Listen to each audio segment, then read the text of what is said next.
with no canvas. Subscribe right now.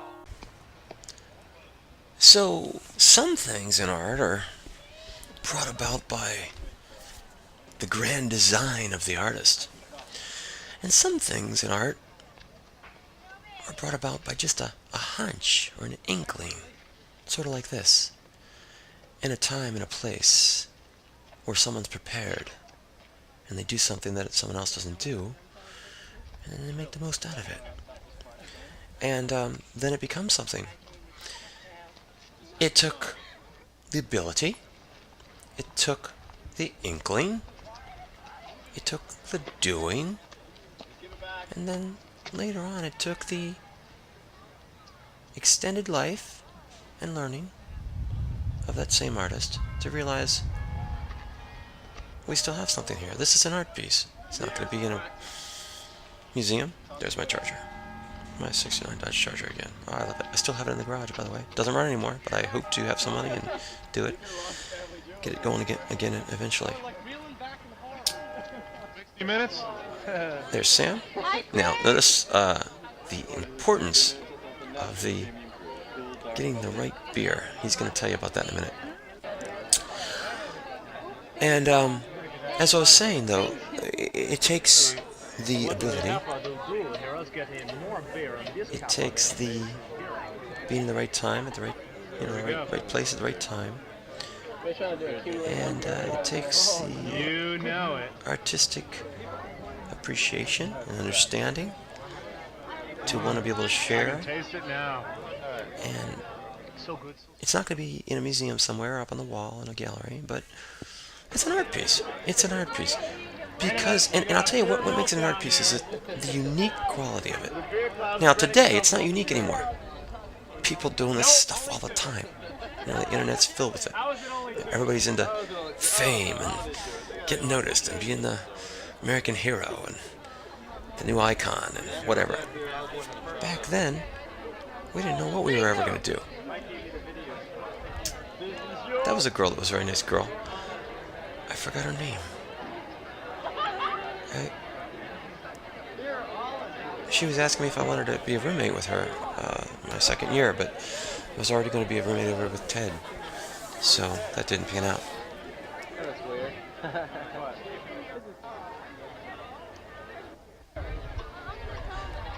Lou, he had some good classes.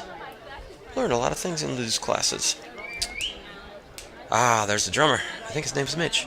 Now, I'm a drummer too. I've been a drummer for 25 years. And he was one of the first ones that I saw drumming. I said, hey, he looks like he's having a really good time. And I said, I want to do that too. He was playing drums at a party over on 1200 block over there. They had a lot of parties over there. And I went over there one time in the winter in the snow with Rob and Ted. And he was playing drums. He was playing with spoons instead of drumsticks. Here's Sam. It's like, took a hell of a long time. Good 15 minutes of Sud defoaming, is what we call it. Here's a non-defoamed Sud's non-beerologist beer. Absolutely terrible. This has taken 15 minutes already to be Suds, and we're halfway there. Given to me, though. We will let you know. I gotta tell you, the openings at the Institute, the galleries. Well, I played with him one time too. He's a very good guitarist. I was not a good enough drummer to keep up with him at the time. I had just started, and he was very, very good. And so we only played once, but I enjoyed, jamming with him and trying to do my best, seeing where I had to go to get better. This, I believe, is a friend of Mimi's, my girlfriend at the time. But I could be wrong. I can't remember if her name is Lisa. It's Mimi and Shelley. I think it is, though. Because I'm talking about Mimi and Shelley, so it must be.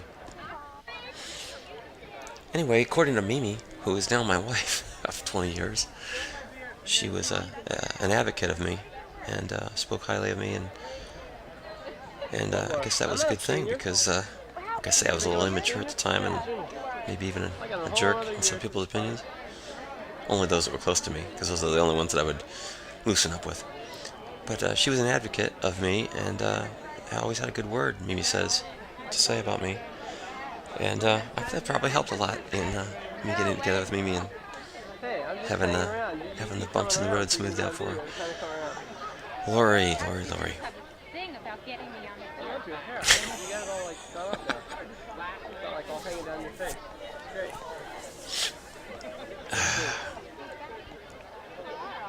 Admirable. Yeah.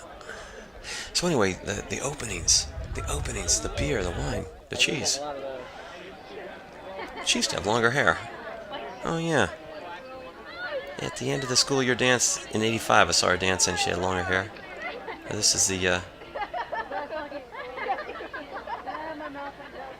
end of the year in '86, so she went with a shorter look.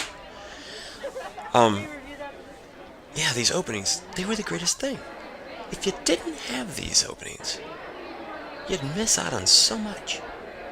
Because this brought the students together and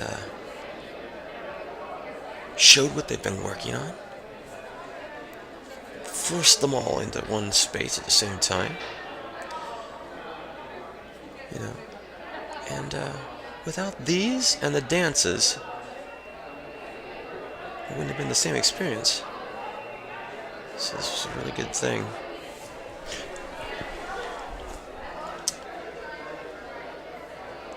So, I guess I knew it at the time.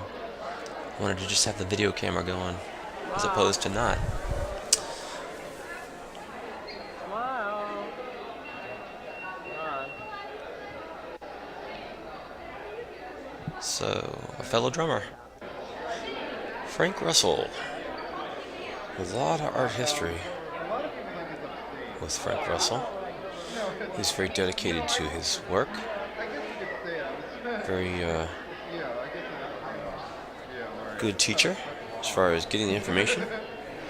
I've forgotten just about all of it, but I'm sure if I had really wanted to remember it, he would have been the person to go to.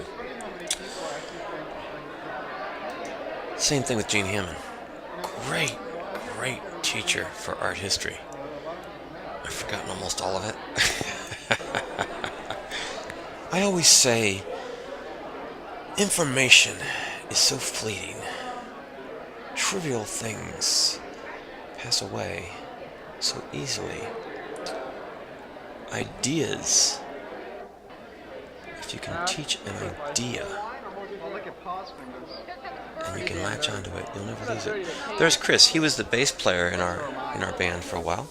I wish I knew his last name. I could get in touch with him. But you know, ideas never die. Sherman Merrill, History of Ideas, said that, and it's so true. That class woke me up. That was the birth of my mind, that class. And I'm speaking to you right now, at this time, you know, while I'm taking this video. Not now, not like right now, but while I was taking this video, I had no mind. It was shut off. The toggle switch was in the off position. Smile, Jane. Jane Hammond switched on my mind artistically. Sherman Merrill switched on my mind mentally. And it's all about ideas. Ideas never die. Once you learn an idea, you don't have to memorize it. You just know it. Frank Russell, his classes, about information. There was ideas there too, but I took it in as information, and that's why it all fell on deaf ears and I forgot it. Jane Hammond, lots of ideas. All the artists' ideas were being talked about, but I took it in as information, so it fell on deaf ears. And that's just my fault. My canvas was not prepared. I hadn't used the proper gesso or whatever at the time, and so I lost that information because I didn't take it in as ideas. I took it in as information, and it just flew away. But ever since I took Sherman Merrill's class, my mind filtered everything through the idea filter. And once it goes through the idea filter, you never lose it, because you realize the significance of it while you're learning it. And so therefore, it just becomes a part of you.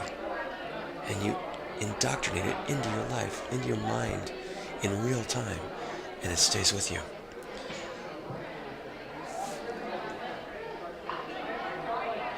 with no canvas. Subscribe right now.